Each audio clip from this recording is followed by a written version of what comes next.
Hey there. Hopefully we got our buttons all pushed in the right order today. And as far as I know, my microphone's on and everything should be running. Don't see anybody in the chat yet, but that doesn't mean you're not there. So we'll go ahead with our usual greetings and so forth, which is welcome to the live stream, the Bible study, and of course, if you need my attention in the chat, make sure I see it somehow, and I'll try to pay attention to it. It should be running live. If it isn't, I don't know why. So let me know. This is why I'm just kind of doing announcements, so to speak, so make sure that everybody can get the notification, if any. And then, okay, we have our first visitor, Dom. Good to see you. Assuming you can hear me and I'm not just making, mime or something on the video today. And as usual, thanks for, Journey's Wake and Crystal also here. As usual, as I was just saying before you guys got here, well, first of all, shout out to everybody who supports in one way or another. And also, if you need my attention in chat, try to, type in my name in caps or something, whatever you got to do. Okay, good. Thanks for that on the video, on the audio.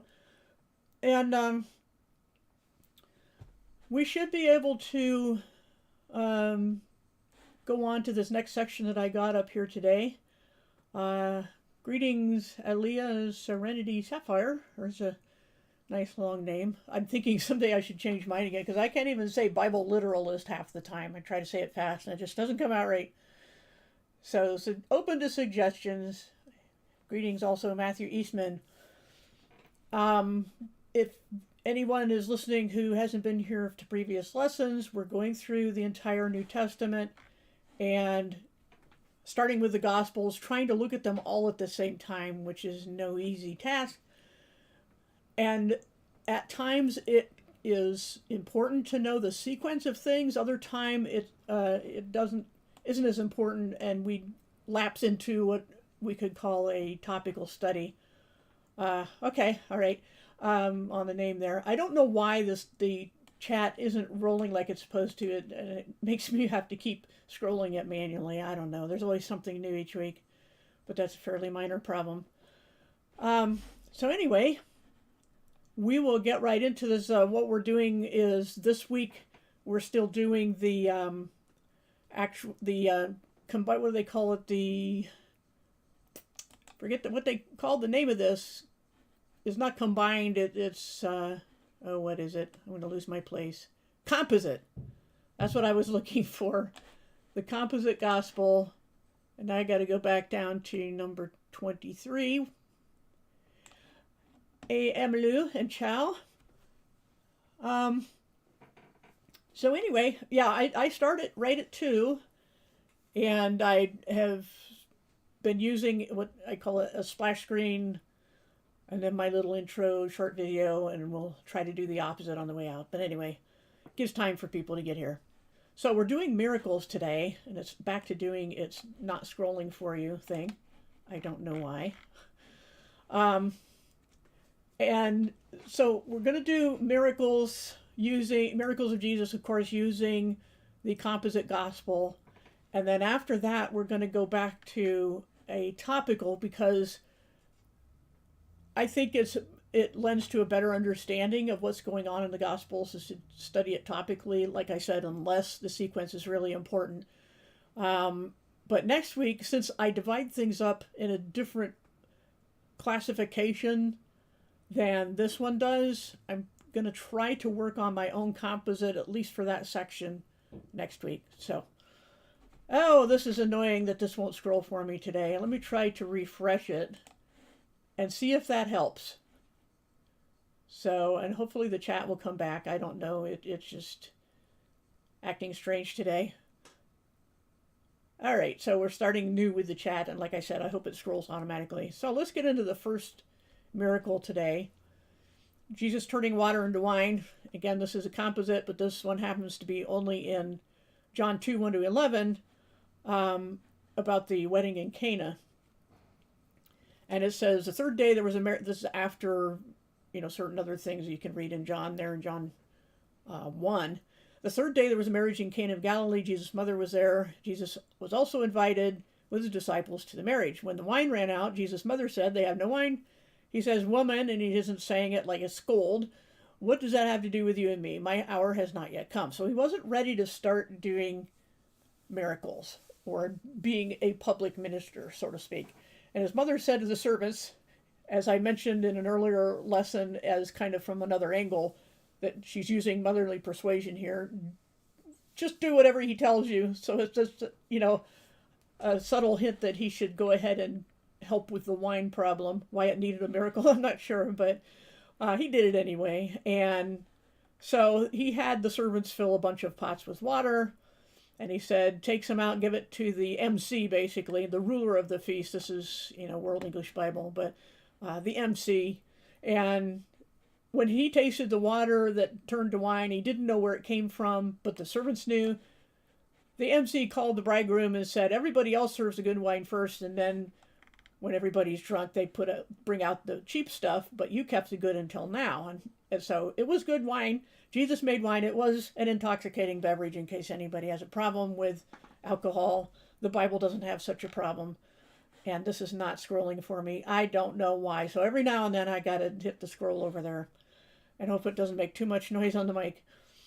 Anyway, this beginning of his signs Jesus did in Cana of Galilee and revealed his glory, and his disciples believed in him. So for what it's worth, this is when they started believing he was something more than a rabbi or a prophet even.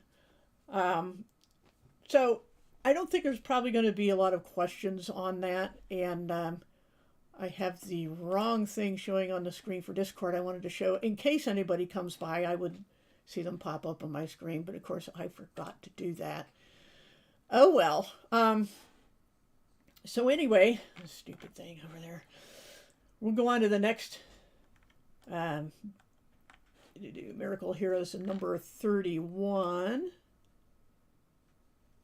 And that is the nobleman's son, or the ruler's son, or whatever, official son, depending on the translation. And it says, there was a certain nobleman whose son was sick at Capernaum. When he heard that Jesus come from Judea into Galilee, he went to him and begged him that he would come heal his son, who was near death. And Jesus says, unless you see signs and wonders, you will in no way believe. So he's just kind of rolling his eyes and saying that, why is it that people don't believe unless they see a miracle?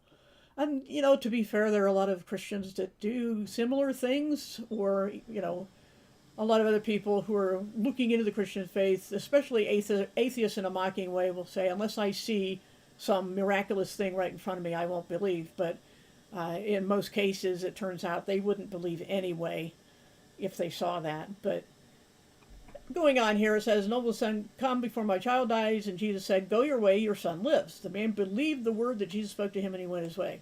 As he was going, his servants met and reported, your child lives. So he asked them when this happened, when he started getting better, and they said, yesterday at the 7th hour. And the father knew that was when Jesus said, your son lives. So he believed. This is a long-distance miracle, and just as a point of curiosity, I looked once to see if long-distance miracles were ever done by the disciples, and I couldn't find any. So it's just kind of an interesting thing. So, long-distance miracle number 2. Next, we'll go to number 34 here. I'm not seeing questions in the chat. So, whoops, I skipped down there. This is about, obviously, the large cache of fish. And they have a note here in the composite that Luke and Matthew and Mark's account are a little bit different. But it's no big deal when you understand how the ancient Near East historians wrote things, and that some of the people writing, as I've mentioned in the first lesson, Matthew, Mark, Luke, and John all had different goals in mind when they wrote. They were not fabricating anything, but they were giving a different perspective to a different target audience. And that's why their concern was not as much sequence as it was events and teachings. So anyway, he's got a side-by-side whenever he runs into a problem like that he can't blend very well. this guy doing the composite. But the point is that Jesus saw boats and Peter and Andrew fishing, and he gets into one of the boats and says, "Let's go out in the water a little distance to get away from the crowd." And he did that on several occasions, but in this time he's saying they hadn't caught any fish, and now he says you're going to, and of course they caught a whole bunch of fish, so much that it was making the two boats almost sink because they were trying to haul the thing back to shore. And it's that point early on, before he is really formally called all 12, that Peter falls down and says, "Depart from me, I'm a sinful man, Lord," for he was amazed and all with him in the catch of fish. And also there were James and John, the sons of Zebedee. We'll see them later on a section on humility, who were his fishing partners, his business partners. And it's then in that scenario that Jesus said, "From now on, you'll fish for people." So, it's obviously a figure of speech. Yes, literalists do figures of speech. That's what the literal method is. It's recognizing good reading comprehension and giving what the narrative tells you. Whatever you're reading is telling you, whether something is being reported as a fact, whether it's poetry, a moral lesson, and figures of speech abound all over the Bible because they're people and people use figures of speech. Idioms are specific figures of speech in a particular culture or subculture. So fishing for people was obviously a metaphor in that context for spreading good news and bringing people into the truth. And they dropped their nets and followed him. And then he saw James and John, the partners, Peter's partners, and they got out of their boats and left and followed Jesus too. So the miracle, of course, here is that they hadn't caught any fish all day, and then Jesus comes and suddenly they catch more than they know what to do with. So keeping an eye on the chat. Sometimes it scrolls for me, sometimes it doesn't. I don't know why. Thank you, Flatzoid, and Chow, and everybody else. Let's go on to, let's see, number 35 right next to this, on healing a demon-possessed person. That's what a demoniac is, and this is from Mark and Luke. Came to Capernaum, a city in Galilee, and immediately entered the synagogue and taught. He was teaching on the Sabbath day. This is automatically telling you there's going to be trouble. It's like the foreboding music in a video or a movie. And they were astonished at his teaching. His word was with authority, for he taught them as having authority and not as the scribes. That's significant because since he had authority of his own, he's teaching as though on the level of God.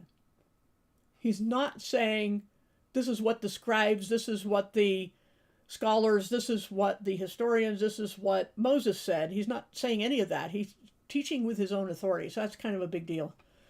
But in the Sabbath, teaching, and then there's a healing to happen. So, foreboding music inserted here. In the synagogue was a man who had a spirit of unclean demon, and he cried out with a loud voice. First of all, this didn't seem to surprise anybody that a demon-possessed person was in the synagogue. Let that kind of sink in. And what the demon said was, "Let us alone. What do we have to do with you, Jesus of Nazareth? Have you come to destroy us? I know who you are, the Holy One of God." So this is a shrieking in fear.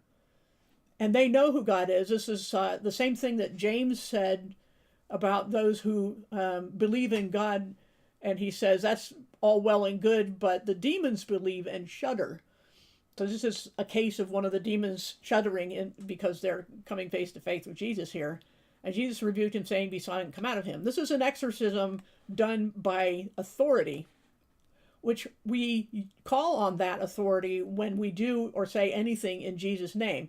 Not by saying the magic words in Jesus' name, but by bearing his name as his adopted children. So if we belong to him, what we do for him or on his behalf, because we're God's hands in this world, is in his name as his representative, which we need to remember all the time.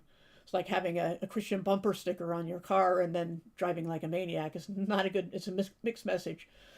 So anyway, the demon had thrown him down in their midst, the possessed person. The unclean spirit, convulsing him and crying with a loud voice, came out of him, having done him no harm. They were all amazed, so they questioned among themselves, "What is this? A new teaching? For with authority and power he commands even the unclean spirits, and they come out. They obey him." Which is not at all like what most people think of as an exorcism. Hey, Nathan and Flatsoid. I hope I didn't miss too many others. Matthew Eastman. So typically you hear of an exorcism as involving some kind of rite or ritual and holy water and things like that, but the Bible doesn't say any of those things. This is either you have the spiritual authority to do something or you don't. So no sleight of hand, no procedure, no magic tricks. This is having the authority of God to do something. And so the demons were ordered to do something by Jesus, meaning he had authority over them. And they being supernatural beings means he has authority over supernatural beings. So any questions on how Jesus throws out demons? Because there's obviously more than that we'll read about. Let's see, we're going to go to number 36. Yes. Why won't this scroll? I'm afraid to look at settings. I might mess something up. That's just an annoying little thing today. All right, number 36. Jesus heals Peter's mother-in-law. Ooh, Peter had a mother-in-law? You know what that means? He was married.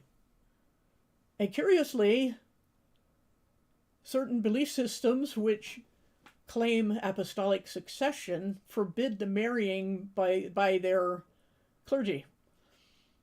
But Peter was married. Immediately, they come out of the synagogue. They went to the house of Simon and Andrew with James and John. Simon's mother-in-law was lying sick with a great fever, and immediately they told him about her, and they begged him for her. And he came and stood over her, taking her by the hand and rebuking the fever. He raised her up. Immediately the fever left, and she rose up and served them. Yeah, how dare he. Hey, Rachel. When evening came, the sun was setting, they brought to him all who were sick, because you don't do something like that and nobody hears about it. And many were possessed by demons, and they were all healed and cast out with a word, not a ritual, not water, a word. And he laid his hands on every one of them who were sick and healed them. Demons came out from many, crying and saying, "You are the Christ, the Son of God." So here we have the ultimate hostile witness. You are the Christ, the Son of God. Okay, Jesus is definitely the Messiah. Yes, necessary antecedent. Yes, good term.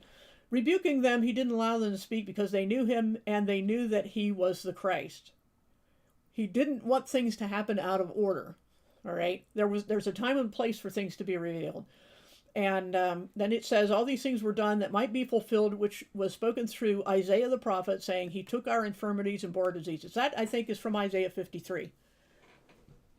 And I mean, it's pretty obvious that most of Jesus' actions were of the miraculous kind. I mean, he didn't just teach.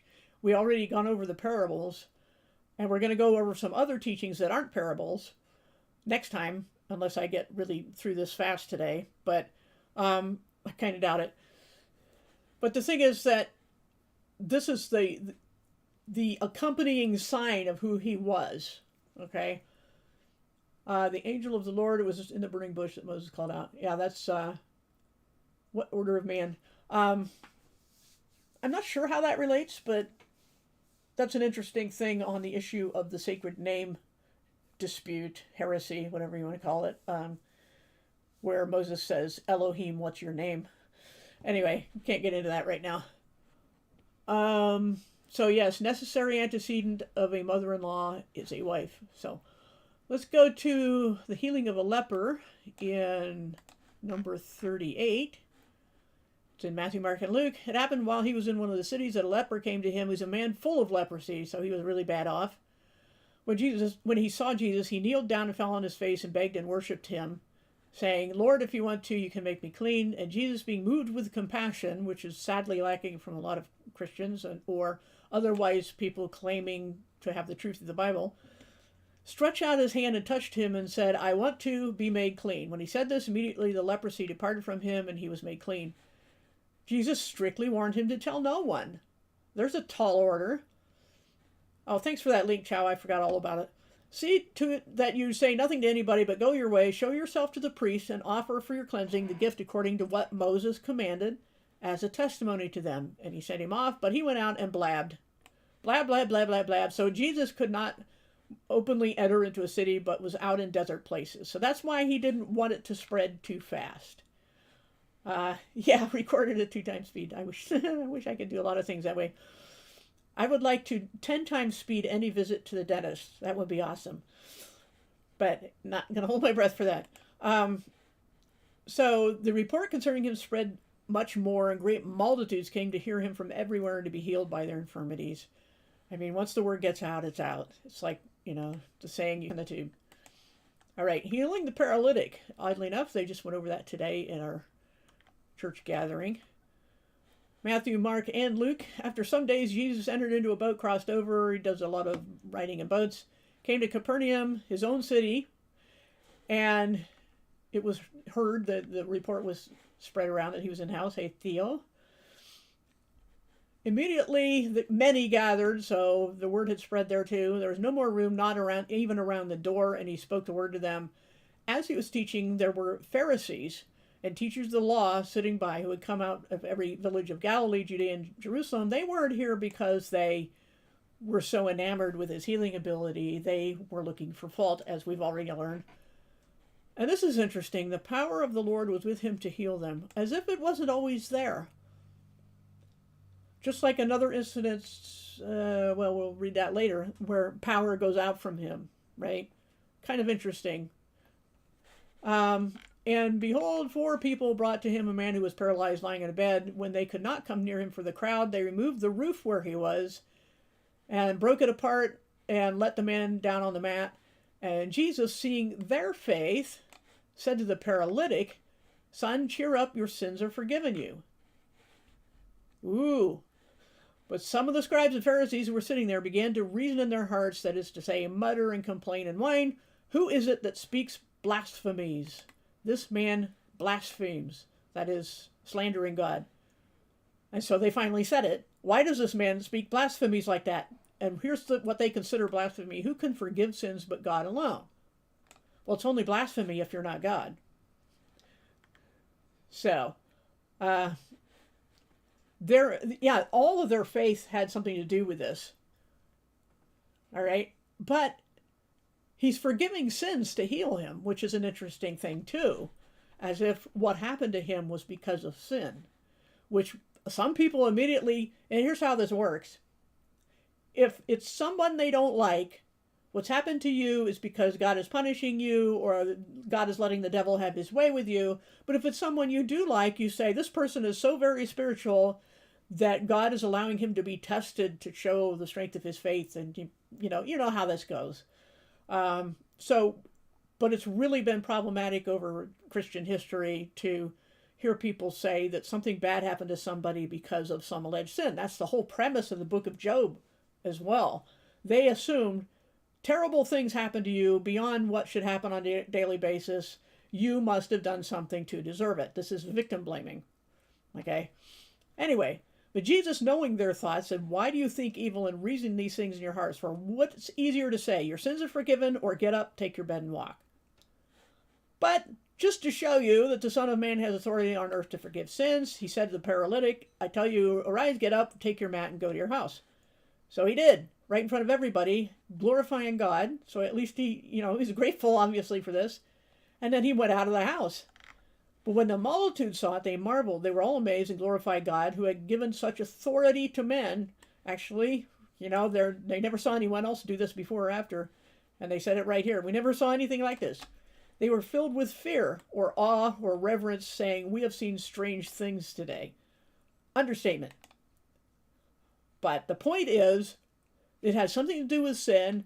It had to do with the faith of him and his friends to get him healed, that they knew that if they got to Jesus, he would be healed.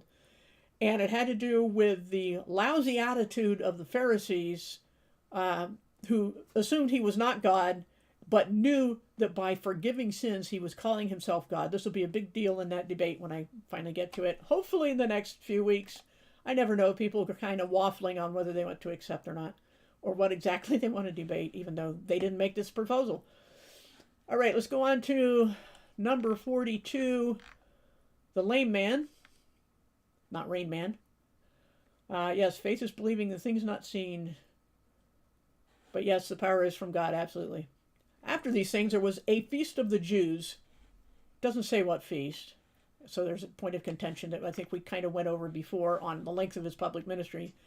Jesus went to Jerusalem. By the sheep gate there's a pool called in Hebrew Bethesda, having 5 porches. In these lay a great multitude of those who were sick, etc., waiting for the movement of the water. For from time to time an angel went down into the pool and stirred up the water. Whoever stepped in first after the stirring of the water was made whole.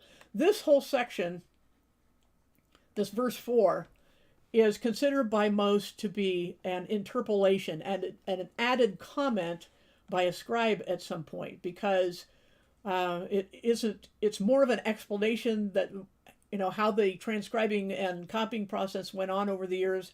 They would put sometimes notes in the margins or wherever they could find a spot. And after time, it might not have been clear whether this was supposed to be inspired scripture, so they erred on the side of caution and added it. This is why versions such as the King James have more verses. It's not because somebody took them out in later versions, but because they were added in over time. The King James left them in because they weren't sure either. A certain man was there who had been sick for 38 years, and when Jesus saw him lying there and knew he'd been sick for a long time, he said, "You want to be made well?" And I think in the Greek it isn't even a question. It's like, you want to be made well, of course, right? Sick man said, "I have no one to help me into the pool when the water is stirred up. Somebody gets there before me," and Jesus just heals him on the spot by saying, "Get up, take up your mat and walk." It was a Sabbath day. Cue the ominous music again, foreboding music. So Jesus said to him when he was cured, "It's the Sabbath." It's not Jesus. Jews said to him, "Hey, you can't carry your mat on the Sabbath." And he said, "The one who healed me said to do it." And they asked, "Who said that to you?"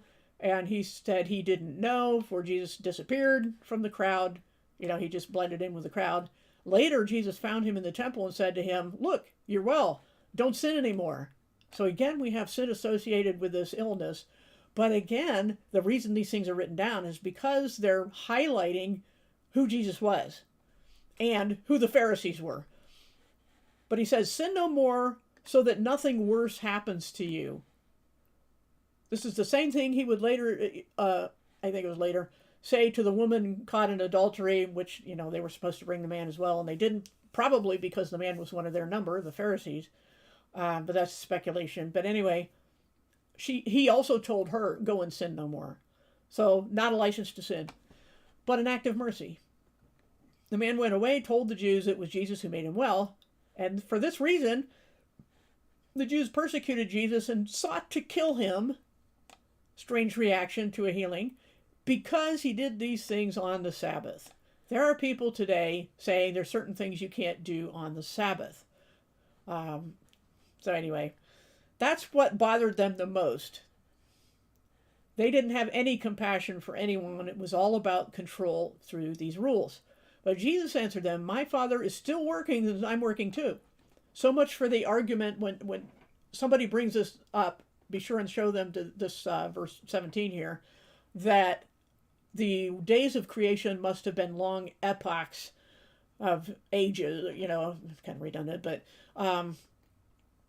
because God rested on the seventh day and God is still resting. But it says here, "My Father is working and I'm working too." So yes, the Jews were quite jealous of their power. They wanted to keep it. For this cause they sought to kill him, all the more after he said, "My Father and I are working," because he not only broke the Sabbath, it says here, he broke the Sabbath. Some people say that Jesus never broke any rules, but the problem is that they knew, and he reminded them on other occasions, that it's okay to do good on the Sabbath, even if it constitutes work. And it was the Pharisees who were hair-splitting, which is what the word Hippocrates meant in Greek. It didn't mean strictly hypocrite as we think of it, but a pedant, someone who is pedantic, a hair-splitter, nitpicker. But also called God his own Father, making himself equal with God. Equal with God. There are people who insist that there is no co-equality in the Godhead. But this hostile witnesses here, these Pharisees, are saying he is making himself equal to God by saying that God was his Father. That's what they're saying. Jesus therefore answered them, most certainly I tell you, the Son can do nothing of himself, but that which he sees the Father doing. For what he does, the Son does likewise. The Father has affection for the Son, shows him all these things. He will show him greater works, that you may marvel. For as the Father raises the dead and gives them life, even so the Son also gives life to whom he desires. For the Father judges no one, but has given all judgment to the Son, so all may honor the Son as they honor the Father. If that isn't a clear statement of equality in the Godhead, I don't know what is. That everyone may honor the Son even as they honor the Father. That's making them equal. He who doesn't honor the Son doesn't honor the Father who sent him. That's more than just we're one in purpose or one in spirit, or one in our, our intentions. It's sharing the honor of God, because whatever you do to the Son, you do to the Father. Most certainly I tell you, he who hears my word, believes who sent me, has eternal life. But I want to focus on the miracles. But all these statements of the Son doing things only God can do, okay? So I'm not going to read through all of that, but we'll get to it another time on a topic of who Jesus is. Yeah, Benny Hinn is absolutely spreading demon possession. All right, the one with the withered hand. On another Sabbath, Jesus went into the synagogue and taught, and there was a man and his right hand was withered. And they asked him, they set him up, is it lawful to heal on the Sabbath day? That they might accuse him. Scribes and Pharisees watched him to see whether he would heal on the Sabbath so they could find an accusation against him. How dare you heal on a Sabbath? Hey, Aaron, it's hold this here. I think I try to shout people out as we go. But he knew their thoughts and said to the man who had the withered hand, stand up. Stand here in the middle in front of everybody. And Jesus said, let me ask you something. Is it lawful on the Sabbath day to do good or harm, to save a life or kill? But they would not answer because they very well knew the answer. They were looking for their own legal loopholes. He said to them, what man is there among you who has one sheep, and if this one falls into a pit on the Sabbath day, won't he grab it and lift it out? That's work. Of how much more value, then, is a man than a sheep? Therefore, it is lawful to do good on the Sabbath day. So he's telling them they're already breaking the rule they hope him to break so they could accuse him on things that they themselves were doing on a regular basis. He looked around at all of them with anger. This is glaring, or if looks could kill sort of thing. Being grieved at the hardening of their hearts. So he was not just angry with their lack of compassion, but it made him grieving. It made him sad. He said to the man, stretch out your hand. He stretched it out, and his hand was restored as whole and healthy as the other. But the Pharisees, all the time it's but the Pharisees, were filled with rage and talked with one another about what they might do to Jesus. They went out and immediately conspired. That's a conspiracy fact, not a conspiracy theory, with the Herodians against him, how they might destroy him. So they were plotting and scheming against his life for healing and showing compassion on the Sabbath. And then there's this multitude by the sea. I better watch the time. We're about halfway through. We're doing all right, I think. They have a note here in the Composite Gospel, nations equal Gentiles. This is well known. Ethne is the word in the New Testament. Sometimes it will say Hellene, which means Greek. But Greek, barbarian, nations, these were all kind of pretty much used interchangeably in the New Testament. So whoever is not a Jew, whoever is not an Israelite, is what they were saying. So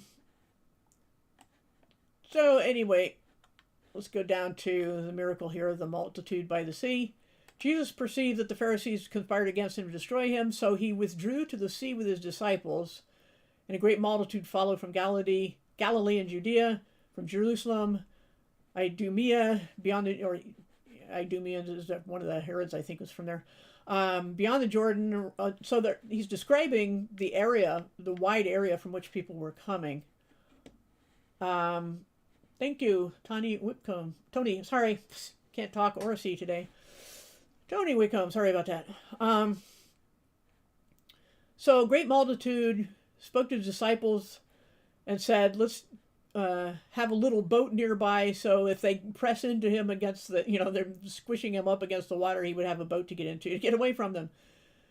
For he had healed many, so many who had diseases pressed on him that they might touch him and heal them. Unclean spirits fell down before him and cried, "You are the Son of God." He sternly, which, as we've seen from the Pharisees themselves, who were better experts on all of these things than anyone today, as far as what the people of Israel were actually teaching, said, "You are the Son of God," and they took that as equality with God, which they called blasphemy. He warned them again, and he said, "My servant whom I have chosen, my beloved, in whom my soul is pleased, I will put my spirit on him. He will proclaim justice to the nations. He will not strive or shout." That is to say, he didn't lead a rebellion. Neither will anyone hear his voice in the streets like a rabble-rouser. He won't break a bruised reed. He won't quench a smoking flax until he leads justice to victory. In his name, the nations, the Gentiles, will hope and trust. So this is just kind of actually mentioning the healing is just a kind of a generic term because there were so many. Right? So not a lot to say there about the healing that we haven't already seen in some of the details. And then he does the same multitude healing in number 47 down here, the Sermon on the Mount. So they're sitting on a mountain. Seeing the multitudes, he came down with them, and he went up to the mountain and stood on a level place with the crowd of his disciples and a great number of the people from all Judea and Jerusalem and the sea, who came to hear him and be healed, or have unclean spirits thrown out. For power came out from him, there's that phrase again, and he healed them all. When he had sat down, his disciples came to him, and he lifted up to the disciples, and he opened his mouth and taught them. So at this point, after the healing of the multitudes, he's only speaking the Beatitudes to his disciples, as I think I pointed out before when we went over some of this. And there's going to be overlap because sometimes, miracles are part of some other narrative that we need to, there's no harm in going over twice. So now we're going to go to number 56 with the centurion's servant. This is another one of those was hard to blend. So anyway, a centurion comes to Jesus and says, "My servant is paralyzed and suffering a lot." And Jesus says, "I'm going to come heal him." Okay? And the centurion says, "Don't bother.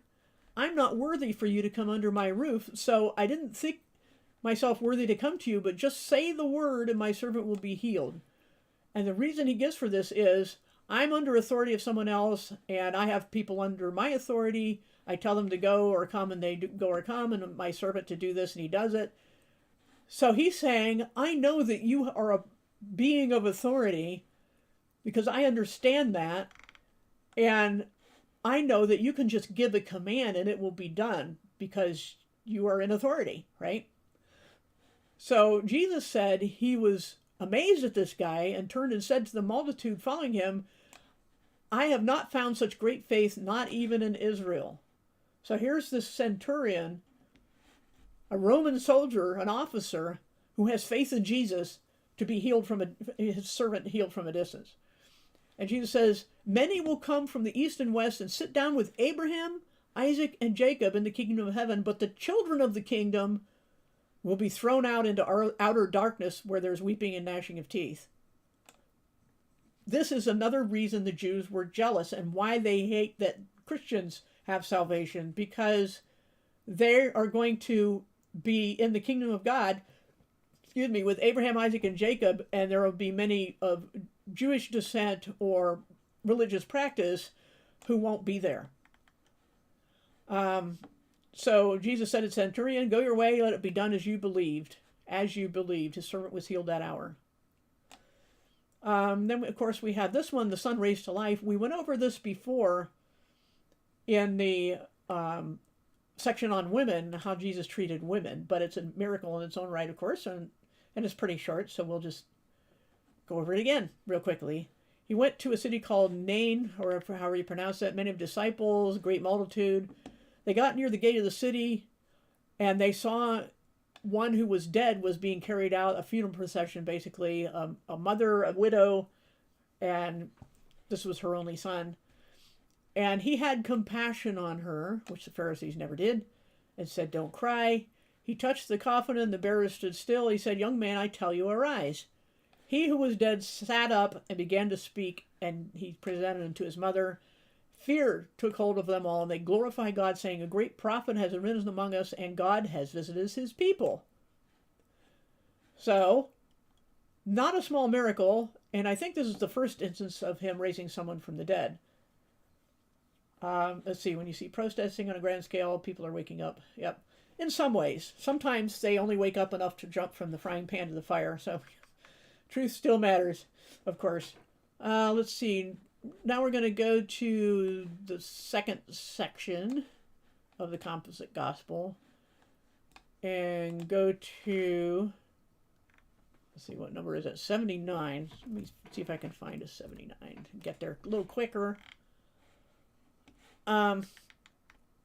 Jesus rebukes the storm. There are two storm stories on the lake, and the other story, Jesus walks on water. And you can see that in section 88. So just be aware of that. There was also more than one feeding of a great multitude. Also, there's 5,000 in one and 4,000 in the other, I think. On that day, when evening came, and when Jesus saw great multitudes, he said to them, "Let's go over the other side of the lake," to his disciples, obviously. Leaving the multitude, they launched out. Other small boats were with him, but he fell asleep on the way. Then a big storm rose up, really bad storm, and the waves beat into the boat so much the boat was covered with the waves, so they were going under. And Jesus was asleep through all this. And they came to him and woke him up and said, "Master, Master, we're dying. Teacher, don't you care that we're perishing? Save us, Lord, we're dying." So this is kind of repetitive because he's combining three different gospel accounts there, okay? And he said to them, "Why are you fearful, O you of little faith?" Then he got up, rebuked the wind and the raging of the sea, and said to the sea, "Peace, be still." The wind ceased, and there was a great calm. And he said to them, "Where is your faith? Why are you afraid? How is it that you have no faith?" Being greatly afraid. Why are you afraid? And they're still afraid. And who wouldn't be? They marveled and said to one another, "What kind of man is this that even the wind and the sea obey him? He commands the wind and the water." How could anyone but God do that? He did not appeal to the Father. He did not pray first. He did not say, "By the power of the Most High, I do this." He just rebuked them directly and personally and said, "Stop." And they did. And I defy anyone to say why he isn't God, because he didn't do any of those things to try to invoke God's power. He had it. Well, thank you again, Tony. I'll say your name right this time. Let's see, what's the next one? Because, we are getting slower on time here. So, we've done the storm. More demon possession, people healed. Let's see, is this the one where Legion is? Oh, yeah, I think this is the one. It's just different descriptions. The Gerasenes or Gadarenes, there's dispute over which is the real name of it, but it's the same place. This one has, one account has two people, one has one. Okay, that doesn't mean there's a contradiction. It just means one account only mentions one of them, and one gives more detail. They had been possessed for a long time. They wore no clothes, didn't live in a house, but in the tombs. Coming out of the tombs, they were very fierce, so that no one could pass that way, and nobody could tie them up or chain them or anything. And they were bound up and kept under a guard, that they apparently sometimes they could keep them chained up and sometimes they couldn't. And the chains were torn apart by them and the fetters broken to pieces. For the unclean spirit has also seized the men, breaking the bands apart. They were driven by the demon into the desert. Day and night in the tombs and mountains they were crying out and cutting themselves with stones. When they saw Jesus from a long distance, they ran and fell before him. In a loud voice they cried out, "What do we have to do with you, Jesus, Son of God? Have you come here to torment us before the time?" They knew what their fate was, but they also knew they had a lot of time left. So, this is just saying how afraid they were even then, they did not want their fate to happen just then. It says, Jesus, you son of the Most High God, we beg you, don't torment us. For he said, come out of the men, you unclean spirit. And Jesus asked, what's your name? And the demon said, my name is Legion, for we are many. So many demons had entered into them. That's why they were so strong. And so they were, not able to be tamed. And they begged that he would not command them to go out of the country into the abyss. What does that mean? Does it mean the abyss where also some people believe this is the same place called Tartarus in Jude, I think, where the fallen angels are held in gloomy darkness. Of course, what we call hell in English, which is Hades in Greek, the abode of the dead, Jesus said at one point that hell was meant only for the devil and his angels. So, of course, that would include the demons as well. Thank you, Martins and Flatzoid, and probably everybody said something nice, and I missed half of it because, it's hard.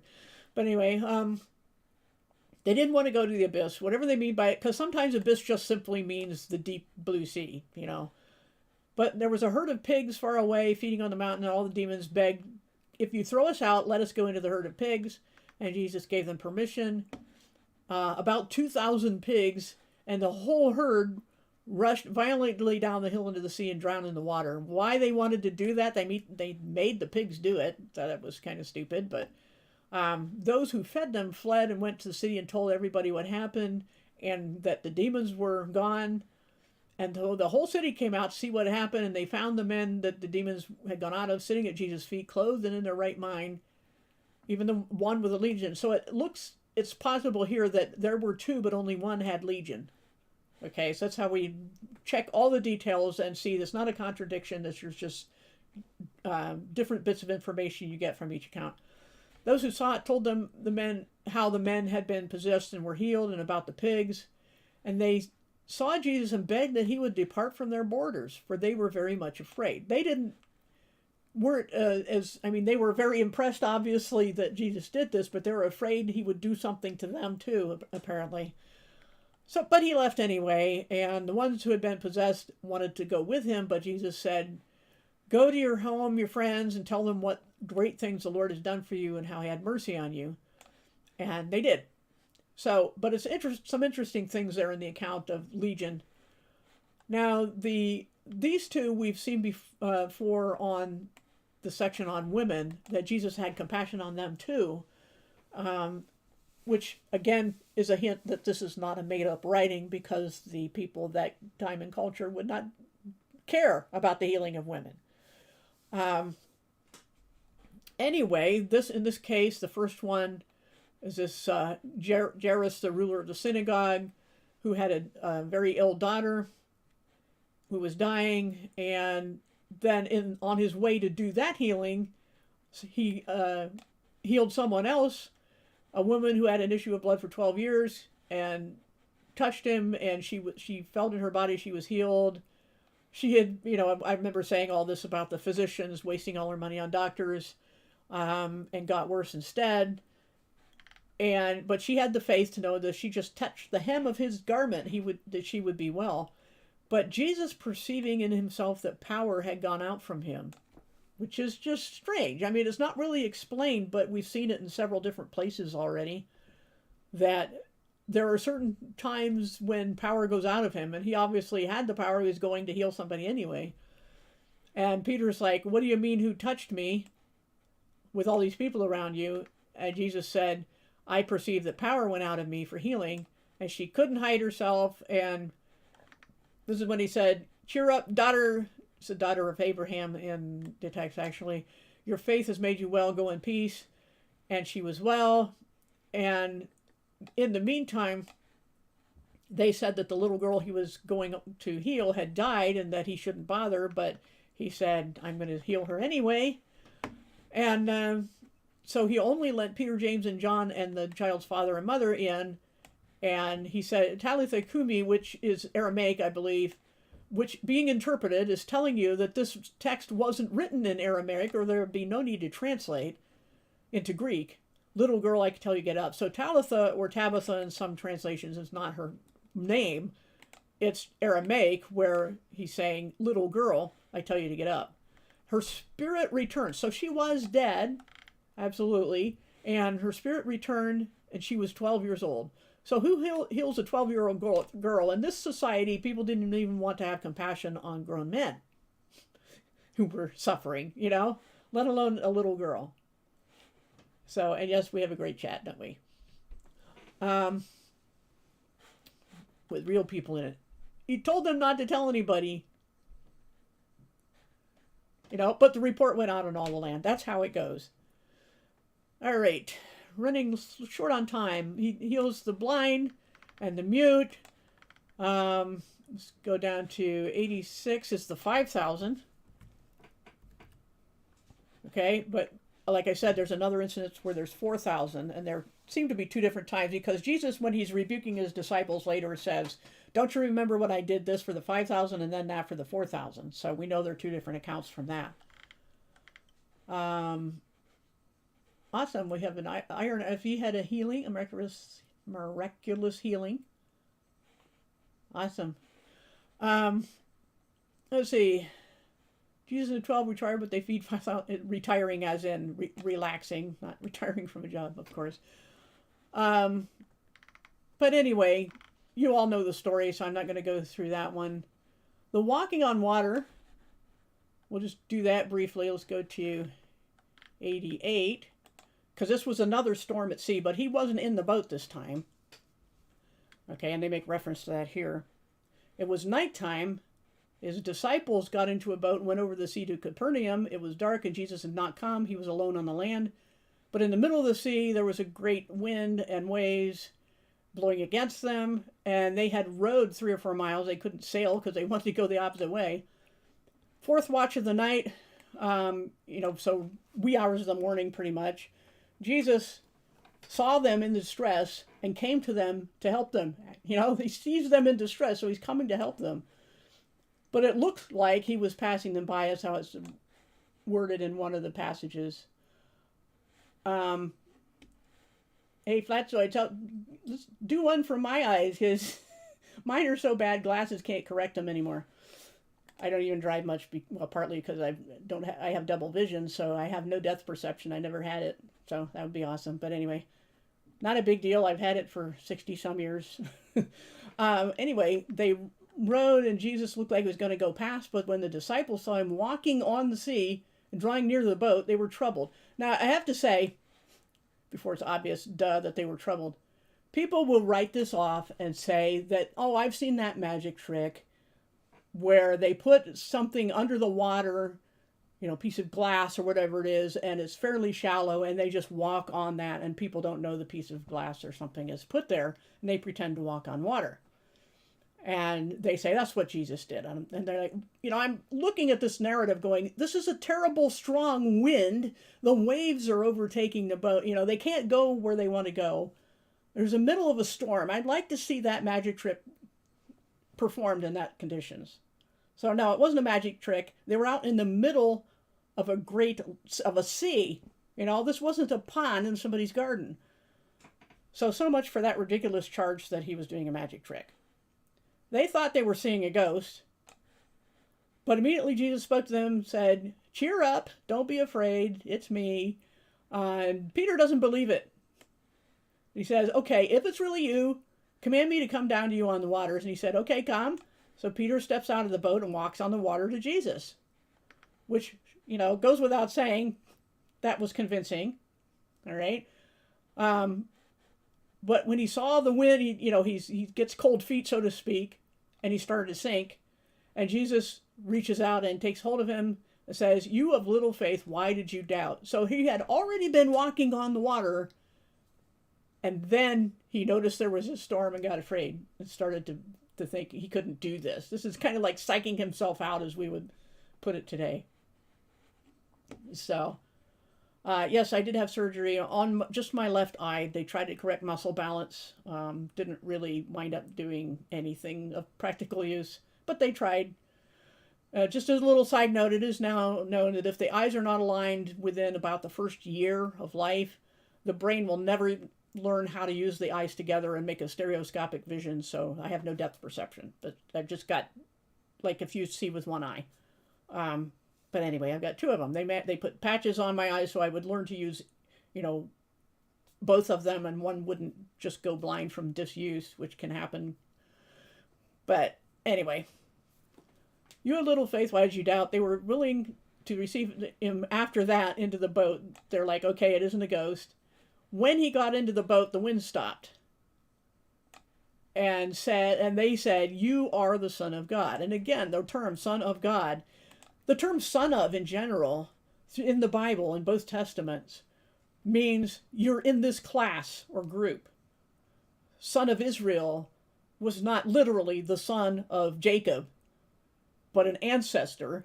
And so son of came to mean, like the son of perdition. There's no physical father called perdition, right? We're supposed to finish it. Got it.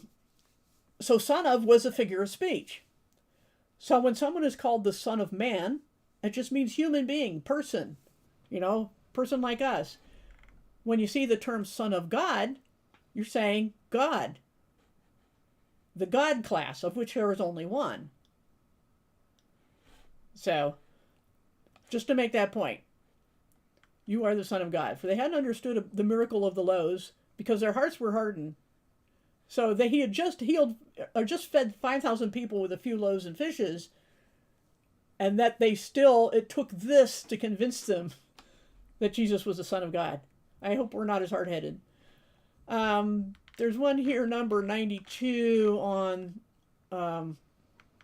healing the girl who was possessed. So I'm not going to take the time to go over that because we're running out of time. The Canaanite woman, and this is the one who won the argument with Jesus, who at least impressed him with her strategy here. Okay, so that's why I went over that one, this part on women. The one about the 4,000 was right here in this number 93 in Matthew and Mark. There's other ones about a boy who was possessed. Let's look at the one about the temple tax, because that brings up an interesting question. So let's look for 103. Jesus pays the temple tax. Obviously but it involves a miracle, but it's obvious why I'm going to go over that. It is tax season here in the U.S. Yay, tax season. So it says, when they came to Capernaum, those who collected the didrachma coins, which is, temple tax, okay, came to Peter and said, doesn't your teacher pay this tax? And Peter said, of course. And then he went to the house. Jesus anticipated and said, what do you think, Simon? From whom do the kings of the earth receive toll or tribute? From their children or from strangers? And Peter said, from strangers. And Jesus said, so the children are exempt. But, so he's saying we don't have to pay this tax, but, so we don't cause them to stumble, so we don't cause unneeded strife and argument. Go to the sea, throw out a hook, take up the first fish you catch, open its mouth, and there's a coin, and pay the tax with that. I wish we could do that. Pay our taxes. We'd go fishing and pay our taxes. But the thing is, he paid a tax just to not cause offense. There's a lesson in here somewhere about, our corrupt worldwide system of finance with fractional reserve lending. It is a debt-based economy. It's about to explode because it must. It's planned. And when it does, they reshuffle, it's like playing musical chairs, and they wind up with more stuff every time. That's how the game is played. And so they are, people are not understanding that when they say don't pay the tax. As long as you use their monopoly money, that's exactly what it is. They're game tokens. You're obligated to pay your taxes, even though many of them, if we followed legal procedure, are unconstitutional, at least in the U.S. I'm hoping somebody can have the money it takes to actually get that to Supreme Court, but they're corrupt too. So what are you going to do? We have an example here from Jesus. Yes, I do see you as the mind. I'm hoping, not as a brag, but as, yes, that's how people can see. And loving the testimonies too. Where are those fish now? Yeah, they got to be worth quite a lot by now. So anyway, the crippled woman healed the one who had been bent over for 18 years. We went over before. Now let's do the one on Lazarus rising from the dead. That is 132. Just to get there a little faster. So he had already healed a little girl and the widow's son. Lazarus is the third person he raised from the dead that we have an account of. A certain man was sick, Lazarus from Bethany, of the village of Mary and her sister Martha. That's an interesting way to say the village of Mary and Martha. It was Mary who had anointed the Lord with ointment and wiped his feet with her hair, whose brother Lazarus was sick. So these are siblings. Lazarus, Mary, and Martha. So the sisters therefore sent to him, Lord, look, he for you have great affection is sick, your friend is sick. When Jesus heard it, he said, the sickness is not to death, but for the glory of God, that God's Son may be glorified by it. Who seeks their own glory if they're not God? Jesus can't be merely a good man if he's seeking glory for the Son. You see what I'm saying there? Now, Jesus loved Mary and Martha and her sister and Lazarus. They were dear friends of his. So when he heard that Lazarus was sick, he stayed 2 days in the place where he was, and then he said, let's go to Judea. And the disciples said, wait a minute, Rabbi, the Jews are just trying to stone you, and you're going to go there again? And Jesus said, just as an analogy, are there 12 hours of daylight? If we walk in the day, we don't stumble. But if you walk in the night, you stumble. And he said these things, and he's just saying, it just seems kind of vague there, or like, what are you talking about? But he's saying that they don't see the timing of things. And then he said, our friend Lazarus has fallen asleep, but I am going so I may wake him. And the disciples are like, oh yeah, if he sleeps, he'll get redder. They still didn't have a clue. And Jesus was speaking of his death, but they thought he was just resting to get better. And he says, okay, look, Lazarus is dead. I'm glad for your sakes that I wasn't there so that you may believe. So we got to go. And Thomas, who was called Didymus, which means the twin, who would later be the doubting Thomas, said, yeah, let's go too, and we're going to die with. So they said. And Jesus came, he found that he, Lazarus, not as clear in this version, had been in the tomb for 4 days. Bethany was near Jerusalem, about 15 stadia, how many, whatever miles.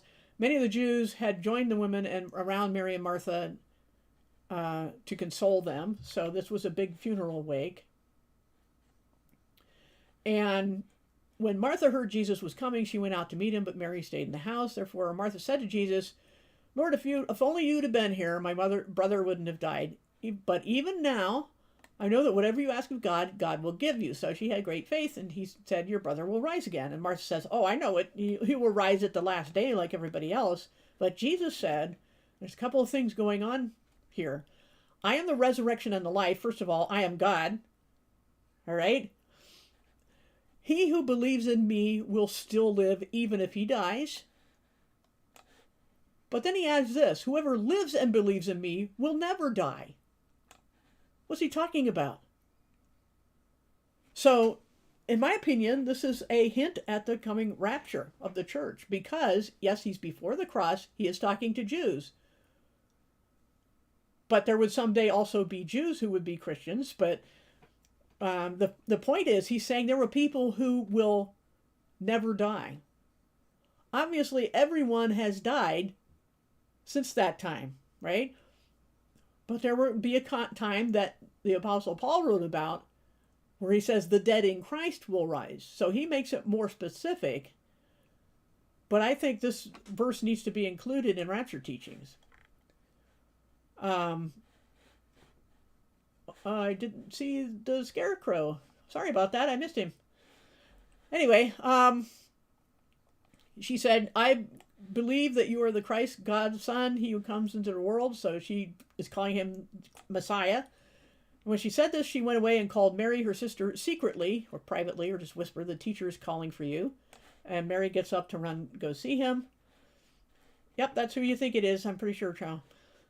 Jesus had not yet come to the village, but was where Martha had met him. And then the Jews with Mary in the house were consoling her. They saw her get up and run and said, we're going to go with her because she's going to the tomb to weep. Therefore, Mary came to where Jesus was and saw him. She fell down at his feet, saying, Lord, if you had been here, my brother wouldn't have died. And Jesus saw her weeping, and the Jews weeping, and he asked where they had put him, and they said, come and see. And the shortest verse in the Bible, everybody knows, Jesus wept. Jesus did these things. Yeah, agree, flat side. And the Jews said, see how much affection he had for him. Now, obviously, the Jews, the Judeans, the people of Israel in that area of Judea, just to get the term straight here, see how much affection he had, but some of them said, couldn't he who opened the eyes of the blind have also kept this man from dying? So they were scoffing.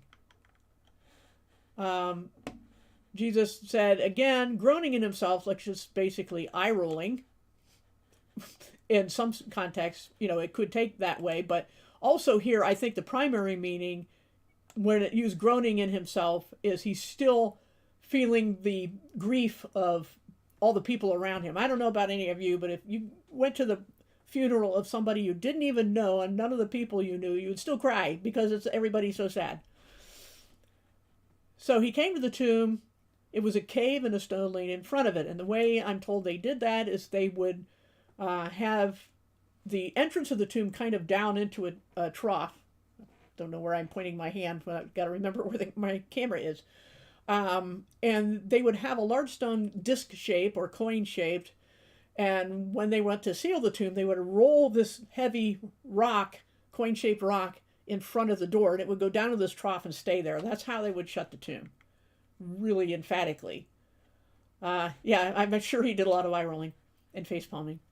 But he says, take away the stone. Obviously, it took many people to do, which we'll see again later when we get to the resurrection, because the two women go to, or the group of women that went to the tomb are on the way there. They're going, how are we going to get that stone out of the way? So Martha, the sister of him who was dead, said to him, Lord, by this time there's a stench, for he's been dead 4 days. Because he's like, open the door, and they're like, no, no, no, no. And he said, didn't I tell you if believed you would see God's glory? So they took away the stone from the place where the dead man was lying. That would be Lazarus. Jesus lifted up his eyes and said, Father, I thank you that listen to me. I know you always listen to me, but because of the multitude that stands around, I said this, that they may believe that you sent me. So he's not praying for power. He's thanking God for making them all witnesses. I don't know if my voice will hold out that long. So he said this, he cried with a loud voice, Lazarus, come out. He who was dead came out, bound hand and foot with wrappings. That's how they buried people, is another big deal when we get to covering the crucifixion and burial of Jesus. And his face was wrapped around with a cloth. The head cloth was separate. This is why I don't take the Shroud of Turin as authentic, or at least not of Jesus, because he was buried, as it says in John, I think, according to Jewish burial custom. And what was that? They wrapped him like mummies. They got lots of strips of cloth, and among the windings, they would put these spices and embalming things, not only for the smell, but also for preservation. And they would wrap the legs separately, then they would wrap the legs together up to the armpits, and then they would wrap the arms and cross them over and wrap up to the neck, and they would stop there, and then they would put basically a bag on the head or another set of wrappings on the head. And that's why in the resurrection accounts it talks about the head piece being found in a different spot than the rest of the body. Shroud of Turin doesn't qualify. It's a full body, head and body together, and that's why it can't be authentic of Jesus. So another reason I wanted to go over this part. He also healed 10 lepers. You all know that story, where only one of them, who was a foreigner, came back to actually thank Jesus for doing it. Then we have blind Bartimaeus, who was healed. And of course, in the Garden of Gethsemane, when Peter impulsively slashes at one of the people who came to arrest Jesus and managed to cut off his ear, and Jesus said, put your sword away, this has to happen, and he puts the ear back on. So, I think it's pretty safe to say that Jesus did a lot of miracles. All kinds of miracles. He did healings, he did feedings, he calmed storms, he expelled demons. So that's, he did so much of this that you can't call it the walking on the water especially, you can't call that a magic trick. These people weren't that stupid. And they knew someone who had been dead 4 days would smell, and they weren't in a coma. I mean, and people say the same thing about Jesus, but I don't want to get ahead of myself. It's a different topic. Yeah, Jesus probably rolled his eyes at me a few times too, I'm sure.